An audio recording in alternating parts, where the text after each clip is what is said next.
And welcome to another edition of the Best Three Podcast. I'm still Alvin. That is Tori. And we are joined by our good friend Ashley Spicer. That's the Thank you whole guys thing so right much for there. having me on. I appreciate it. Absolutely. So glad that you're here. And on today's episode, we are, it's that time of year. It's US Open time. So we have decided that we cannot go any further without discussing the mixed doubles invitational, the revamped mixed doubles before we get into the women's Let's and not men's call draw. it anything but mixed doubles. We're going to call it a experiment. That's experiment. Okay, so let's set the table here, right? So, Tori, you just got back from New York this morning. It's Thursday evening. Draws came out today. Tori just got back. Oh, there he is. He's back in the credentialed and everything. Back in the saddle with Cash Money Records. You know what it is. You know what it is.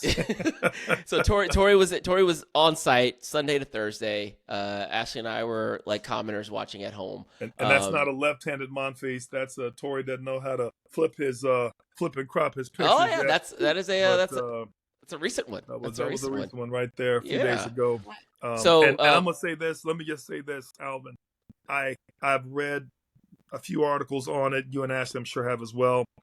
The best thing about the last few days was the mixed doubles, and the worst thing about this whole thing has been the mixed doubles. Ooh. Let's appreciate it for what it is. It was a great experiment for the fans. It was exceptional, Alvin. I have seen Ash from Ruta to the Tuta. I have seen it in all its forms over the last 20 some odd years. I have rarely seen opening day qualies be packed. Alvin, you're seeing my picture. Yeah, it's Louis was just as packed, and the grounds felt even more packed. I'm like, where are all these people? It's usually you get that kind of, and you both have been to the Open numerous times before. You get a packed Ash, and the outside's bare.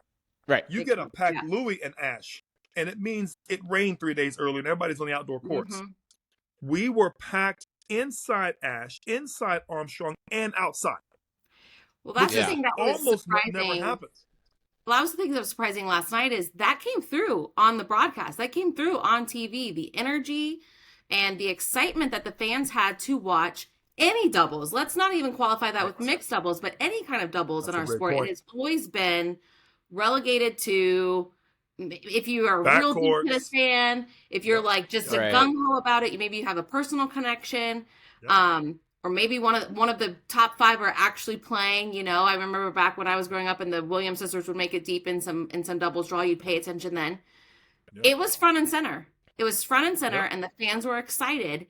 And to kick off the U.S. Open with that kind of energy, I think it does wonders for the sport. Now, I'm a bit conflicted, admittedly. I think that it does consolidate the talent in our sport to the top 20. It's going to consolidate the prize money.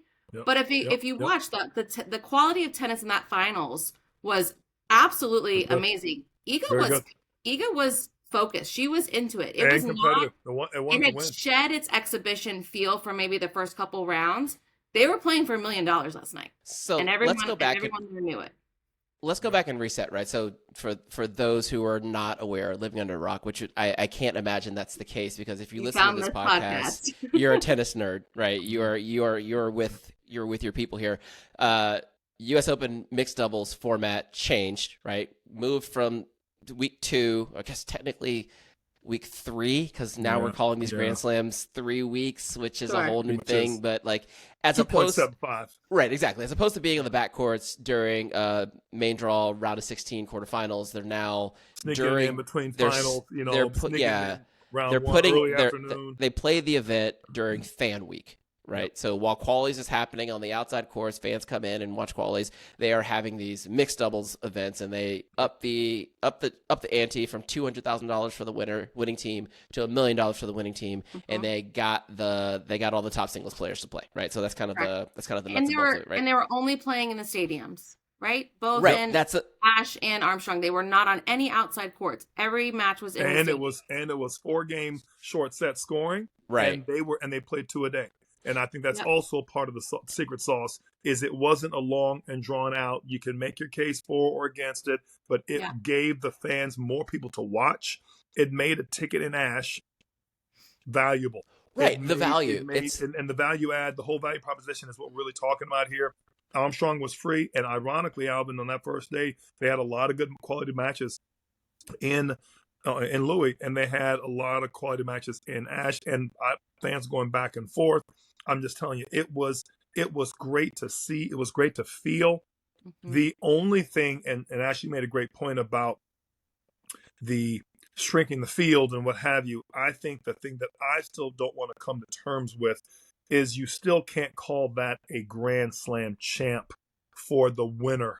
And I'm so glad that the winners end up being, obviously Arani and Bubba Story. But the issue to me comes down to, let's call this what it is.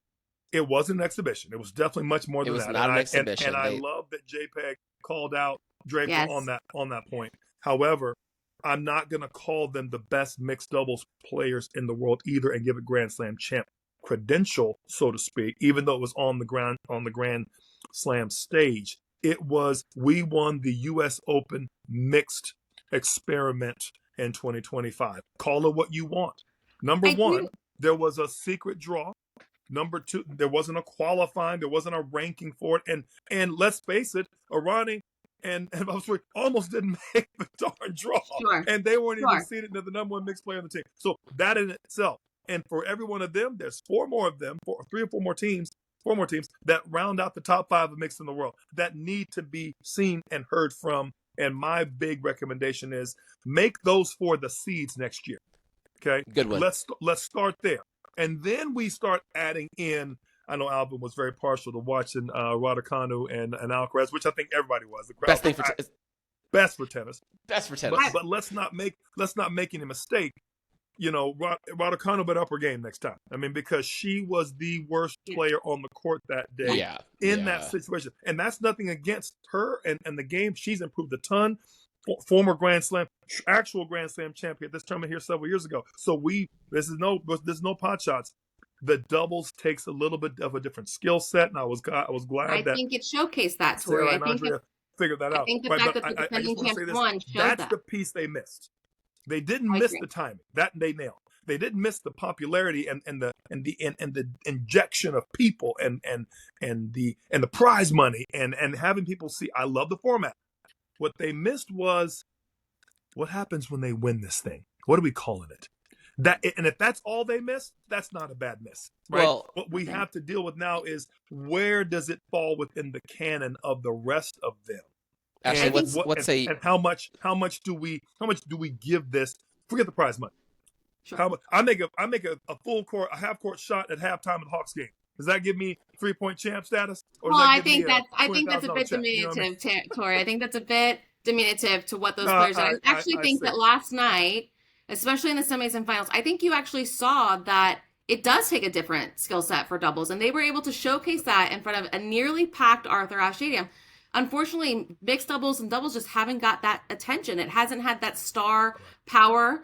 I'm a bit partial to, the Jensen brothers. I was coached by Luke Jensen in my college days. And so, they had kind of that it factor and still didn't necessarily reach the popularity that maybe they would have had they been top singles players, right? And I think last night you got to see even the top singles players aren't skilled in doubles. And there is a different skill set. Yeah. I think next year, some areas of improvement, you expand that draw, maybe you add one more day to the tournament. I think you make it a 32 draw. I think you include those top teams, to your point, Tori. And I think then you can actually call it a mixed doubles champion. I think also the difference in pressure for these mixed doubles players. They are not used to playing in front of packed stadiums. They're not used to playing for $1 million, right? So that level, that actually kind of like ups the level, right? And I think if we're talking about how do we make it a true certainly up the ante, Grand right? Slam, I mean, you on that, it up the ante for sure. I mean, we went from go ahead. We went from two. Okay, so this is kind of my take. Is like I feel like we're on the path. We're on the right path, right? Because I don't know about either of you. Did either of you guys watch mixed doubles last year in the U.S. Open? Absolutely not. Of course you didn't. No one did, and that's kind of the problem. And right? I was on site week 2, and I still didn't watch it. Even better. So right. So what what is professional tennis? It's an entertainment product, right? So if it is not providing if it's not providing a service from an entertainment standpoint, then it doesn't make the cut in its current like format. So I think adding it to Fan Week, right, and having I don't think fans actually care what their favorite players are doing. They'll watch their favorite players, right? So if you buy a ticket to Ash and you get to see Alcaraz, and you get to see Draper, and you get to see, whoever was playing on Ash that day. Yeah. And it was like, it's like for a fan, it's like, that's awesome. I'll watch these guys do anything. I'll watch them practice.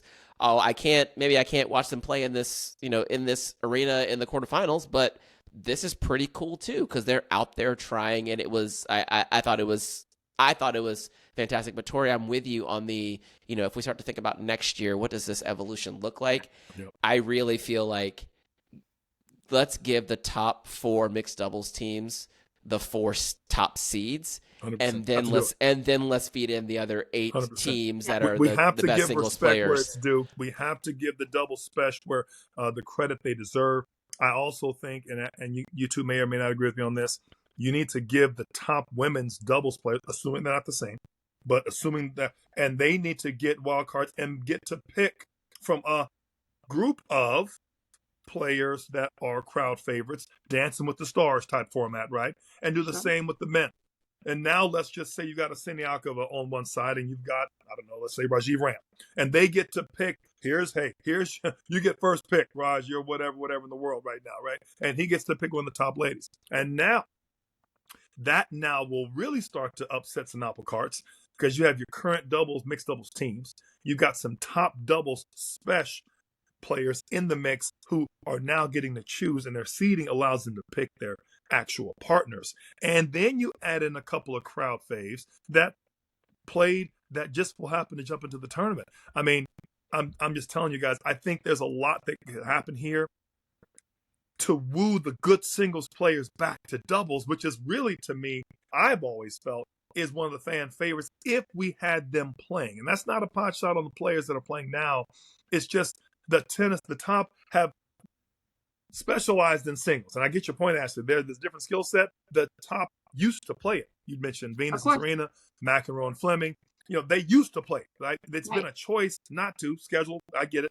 But wear and tear on the body. Players are trying to play longer careers. And hey, well, there's not much incentive. They make so much money playing singles. Like it's not worth it for them. Right. It was a day turnaround for some of these guys to get back here. So I say it to say there should be that way. You do 2 things. You take advantage, or you take care of your mixed doubles current top. You embrace your current doubles top, right? I can't go down to 9, 10, 50 in the world doubles.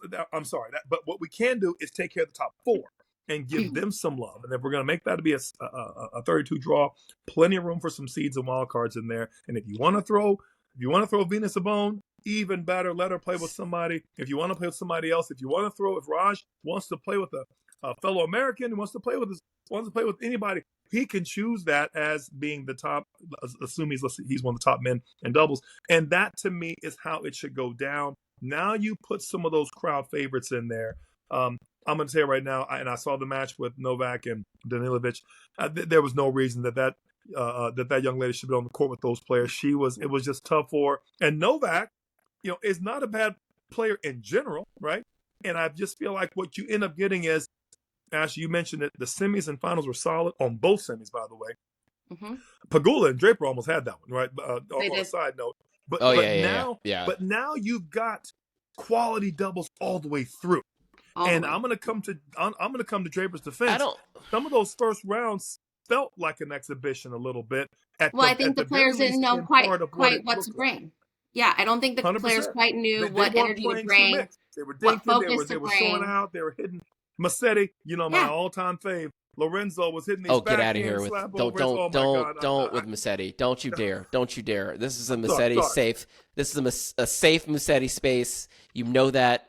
Don't. I do think we have to give, I think the biggest credit to the New York crowd for really embracing this experiment. I think that ultimately makes it more appealing to do this next year.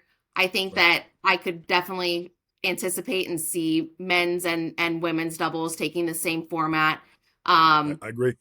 I think I like it. I mean, I think I like Me it too. from a perspective of you could see. I mean, I look at Iga and that match. I mean, she wanted to win. I mean, she was just as competitive as I seen her in singles for a mixed doubles, Yep. and she got a little for the top players. There's that incentive, not just financially, Yeah. but like let's go test yourself a little bit. Let's go play some pressure Yep. points on Ash before the tournament even starts. I mean, I'm And you excited to never see how want to both lose, players Ashley. do this next 2 weeks. Right. Yeah. I think so I think that's kind of the interesting part. Like the players who, especially the ones who were playing last night, right? Yep. Who went a little Semis bit and deeper into finalists. the Yeah. event. Yeah. Yeah, like how does that translate? What do we see out of them, come first, second round of this event? And then Yeah. also um I think it's quite convenient that the players played matches back to back. Yes. Like I want to hear, like I didn't pay attention to any of the press today, but like did the players feel like it wasn't too much of an imposition on their time, right? Because if you get to the site, you warm up, go through your whole process, you play one match, and then if you win, you stay on and you play another match, and then you're done, right? Like Yeah. that's Monday before the event starts. That's nothing. That's nothing. It's nothing. You can go practice Yeah. that afternoon, right? And then the people who played in the semis and finals last night, that's in the evening. I'm sure they all practiced in the morning, right? They're Sure. already there. So like it didn't really seem like it was that tough for them to do it. And the reason why I don't think they can extend it is because like there are like Legends exhibition matches going on, like Sure. now until Sunday when the tournament starts. Like I think Roddick is doing something tonight in Ash, and then Agassi's doing like there's stuff It's happening. a packed schedule, to be sure. It's a packed schedule. And I think like my last point is like there's always a financial reason to do this, right? Like ESPN just renewed their rights with the U.S. Open last year. They're pushed out another 15 years, right? Yeah, A little yeah. more investment on their part. They've got to recoup that, right? So it's everyone's incentivized to do something else with that. Something extra. Something Something they extra, didn't like have before. that is Sure. like I mentioned in our text thread. Like that was found gold. That's found money. Like Yeah. we have qualifying going on. Our players are on site. Okay, cool. We're selling some tickets to Ash. They packed Ash with paying consumers who are also buying food and beverage and merch. Yes. The whole deal. Like 100%. Packed, great. Alvin. It's on TV. We're Packed. running ads. I love it. I love it. And it It's was great. packed until what was it? Almost midnight, New York Yeah. time. Too late. Upper Too late. level still packed. You don't even see that necessarily in a round 4 match, a night match at Ash. If You it's don't not necessarily good, see yeah. it. If it's not good, and it rarely is with some of those top players. And don't forget, Ashley, it was that way outside and inside. That's It amazing. wasn't and Armstrong. I mean, I'm trying to tell you. So there were It- people. Yeah. There were people who didn't have tickets who were outside, kind of like the free grounds pass that they got. They were watching on the big screen. I watched 4 or 5 of the matches on the big screen myself. Around about 3,000 of my newfound New York friends all That's right awesome. next to me watching the match. They got 3 different ones on the jumbotron right outside of Ash. I Yeah. wish they had kind of piped down the old kids. The little music stage that's right across the street from the fountains. Right across from the fountains. I'm like, hey, got a match going on over here. I mean, I'm telling you, it was people all over the place. And there were people then that, of course, drifted out to watch the qualies. I was happy to see the qualies players have a crowd to play in front of and get an actual Ash experience. Cool. There's 2 players here from Atlanta, Andres Martin and Gary Johns, Alvin, that played in front of 500 to 1,000 people. They haven't had that since college. You know, since Garrett's Duke days and Andres' Georgia Tech days. He may have never played in front of 1,000 people at Tech unless it was a big match. And so I said to say he had that then because the people were there, and it's right next to Ash, right? They're right. The people are spilling over. Hats off to whoever the execs were that stuck their neck out for this, because it was a great experiment, and the people seem to love it. As I say, a few small adjustments, make the adjustments, come back and do it again next year with a few tweaks.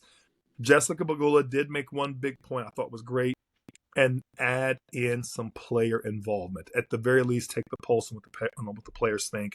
I think none of the players minded the idea. I think it was just a matter of, hey, we are the ones that are playing the sport. You might want to run an idea like that by us next time. Yeah, it did kind of come out of nowhere. So I think, it seems like we all across the board here feel like it was a great experience. I'm leaning 10 out of 10. I mean, I was up last night watching mixed doubles. Yep. So, and it also introduced, a lot of people to Vavasori and Arani, Yep. relatively unknown if you're not in the tennis weeds, and now they've got fans. They got fans. And unfortunately unseated, and they're the top players. I'm so glad they won, though. As defending champions, I think that spoke to their quality, and I was actually quite nervous. The fact that they extended the finals to full 6-game sets. You could see they went up 4-1 real easy, and then all of a sudden, Iga in her creep back, and now you got a tiebreaker going on. I mean, you saw Arani throwing in an underhand serve there because she's feeling the nerves, right? When's the last time she probably felt nerves like that playing mixed doubles? When's the last time she played Iga Swiatek? Let's put that in there. Right. Yeah. Exactly. Let me say this one last piece. I know you want to keep us on track, Alvin, and a lot to go over tonight. Ashley and Alvin, my question to both of you. In a perfect world, does this experiment bring more of the top back to mixed doubles? I want to leave doubles out of it. I get your point, Ash. I think that's a great point. We'll talk about that. Leave that till we cross that bridge. Does this bring more top to doubles? To mixed doubles. Number 2, does this format, right, bring more people to the matches and tell us that the format and the timing was better, or is it that mixed doubles is actually that fun to watch all along, right? In other words, are we watching the players who are top, or are we watching more doubles? And it's just when you brought it to us that we felt like it was that. I'm having a hard time in my mind thinking that it's just mixed doubles that all of a sudden got popular. It's clearly some of the players, but I'm also leaning on timing and format. I'm gonna let Ashley take it. And my third, they're all in there together. But the third question is, we're on to something here. Clearly, the momentum and all of it is speaking to something. What is it? Yeah, I mean, okay, I'll let Ashley go. Yep. Okay, you can go, Alvin. Go ahead. No. Ladies first. I insist. Okay. I insist. Hold it together. Okay, so I think first of all, I think that the time will tell on if this is going to bring the top players back. I actually think that let's see how they do the next 2 weeks, right? If we see some deep runs from people who played, from players who were in the mixed doubles, I think there's an argument to be made that they kind of shook off some of those nerves by playing in front of a crowd on Ash when there's no pressure, right? I think that there's something to be said for that. And in getting a little bit of practice in those pressure situations, right? Deuces, this, that, and the other. So I think time will tell, right? Hopefully it doesn't turn into the Netflix curse, right? Where all of a sudden the people, the players who play mixed are now dropping like flies. I hope that it's not that. I do think that, it will introduce fans to mixed doubles through the top players. And my hope is that it creates mixed doubles fans, right? So maybe at the beginning, it's drawing crowds, the timing, of course, the positioning of it, the format, yes, but also drawing in people. And to Alvin's point earlier, I don't think very many, casual tennis fans remember who Sarah Arani is. I'm hoping that there's newfound interest in the mixed doubles, in these very talented, very, accomplished players who frankly have had a disservice by not getting the attention, right? And not having some spotlight on them. Third, I think what I always hate, I'm more of a tennis traditionalist. I always hate to shorten formats, but I think you're starting to see this concept throughout, right? There was the Atlanta event, the intense Atlanta event, where it was a shorter format. I think you've seen it pulled in from World Team Tennis in the past. I think there's probably some room at the college level to experiment with some of this as well. I think that's where our sport is going to go for the sake of TV deals and dollars, right? I just don't think that people today have the same type of attention, borderline, I'll put this in quotes, respect for these highly long, every day is this drawn out match play. I think there's a time and place for that. I'm going to call it tennis fatigue and ADHD, Ashley. Let's call it what it is, because TV's only mirroring what the fan is doing. Yeah. If a fan tuned in for 4 out of 7 sets, you know what I mean? Right. Then they'd be they'd be all for longer matches. I hear what you're saying. I just want to throw that in there. I don't think it has anything. We're matching a demand here, or right. adjusting to a lack of, right, as opposed to the other way around. So keep going. Yeah, and I my hope is that this type of energy remains around tennis. I think some of the attention in the casual tennis fan is getting diluted by other racket sports just a bit, and I hope this kind of energy and this excitement, whether it's due to a format, whether it's due to having the top players playing different events, I'm hoping that draws excitement back to our sport. Right. So I feel it waning, at times. And I guess that's really the question, Alvin. I want you to go. That's really where the crux of my question is. Is it format induced and players, it's timing, or is it, right? Or is it really the issue is that if you had put it at the beginning and made an incentive for the top to play, people would have watched it all along. That's really, and I don't want to make it that either or, but because I know it's a lot of both. Alvin, go ahead. I am going to take the other side on this one. I don't think this has anything to do with mixed doubles. I don't think it has anything to do with doubles. It has to do with what it always has to do with. If you put star players in front of people, they will watch. And I think that's all it really is, because we weren't introduced to mixed doubles players. There was only one true mixed doubles team in this whole event. It's true. Right? So there's a lot of popular singles players playing. Yeah, you saw a lot of the people you knew who you would normally buy a ticket to go see. You just saw them play a different version of the same sport, right? That's it. Like, most tennis fans do play doubles. So, like, they get that. They understand what doubles is. They're not watching it. They're not watching it because the top players aren't playing it. Yeah. So they watch the top players. They know that the best players are not playing doubles, they're playing singles. So they're going to watch those players. Now you have those players playing doubles, mixed doubles, whatever. Cool. I'll watch them play. Yeah, do whatever. You want to play shooter? You want to play the wave? I don't care. Like 105, play whatever. Play anything. I'll watch Carlos Alcaraz play anything on a tennis court. Right. Sign me up. Game. Sure. Don't you think, Alvin, that there's an opportunity where through that introduction, tennis fans will find other new players to be excited about? Don't you think there's not unless we make it happen. That's why I'm for, like, if we've got the attention of the fan during fan week and we have these star players playing, we need to bring in more of the doubles players to show that these players can play too. And that's why I was so pumped that Arani and Vavasori won the event, and pretty much they won it fairly handily. I don't think they dropped a set until the very last set, right? Well, so I mean, it was close, but it should be close, right? But you thought it would have been closer considering how good these stars are. They smoked everybody until the final, right? Yeah. So I think that's another boost up for doubles players, for doubles specialists. Like, hey, what we're doing here is, like, we're doing something that it's a different skill set. You can't just walk in here and think you're gonna take our lunch and we'll take the 5x prize money too. Thank you, come for half the work. Thank you, come again. Like, great for them.